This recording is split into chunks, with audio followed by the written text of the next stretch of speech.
નમસ્કાર મિત્રો, વિડીયોમાં તમારું સ્વાગત છે। જી હા મિત્રો, અત્યારે હાલ મોટા અને દુઃખદ સમાચાર સામે આવી રહ્યા છે। તો મિત્રો, સમાચારમાં વાત કરીએ તો ઉત્તર પ્રદેશના હાથરસમાં એક ચોંકાવનારો કિસ્સો સામે આવ્યો છે, જ્યાં વરરાજાનું 7 ફેરા ફરે તે પહેલા જ અચાનક મોત થયું હતું। વરરાજાના મોતથી લગ્ન પ્રસંગ માતમમાં ફેરવાયો હતો। વરરાજાના મોત પહેલા ડાન્સ કરતો વિડીયો સોશિયલ મીડિયા પર વાયરલ થયો છે। જી હા મિત્રો, અત્યારે હાલ મોટા સમાચાર સામે આવી રહ્યા છે। આજકાલ હાર્ટ એટેકથી મોત થવાના કિસ્સાઓ સતત વધી રહ્યા છે। ઉત્તર પ્રદેશના હાથરસમાં જ્યાં પરિવાર લગ્નની ખુશીનો માહોલ હતો, ત્યાં જ માતમ છવાયો હતો। કહેવામાં આવી રહ્યું છે કે સોમવારે સવારે લગ્ન સમારોહ દરમિયાન વરરાજાએ તેના પરિવારના સભ્યો સાથે જોરશોરથી ડાન્સ કર્યો હતો। આ પછી તે થાકી જતા ખુરશી પર બેસી ગયો હતો અને ત્યારબાદ અચાનક ઢળી પડતા તેને હોસ્પિટલ લઈ જવાયો હતો, જ્યાં ફરજ પરના હાજર ડોક્ટરે તપાસ બાદ યુવકને મૃત જાહેર કર્યો હતો।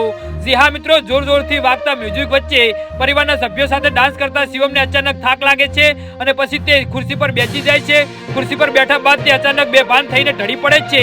પરિવારજનો તેને તાત્કાલિક હોસ્પિટલ લઈ જાય છે, પરંતુ તેની સારવાર કારગતે નીવડે તે પહેલા જ શિવમ દુનિયાને અલવિદા કહી દે છે। જી હા મિત્રો, તો આના વિશે તમારું શું કહેવું છે તો નીચે કમેન્ટ બોક્સમાં જરૂરથી જણાવજો। ધન્યવાદ।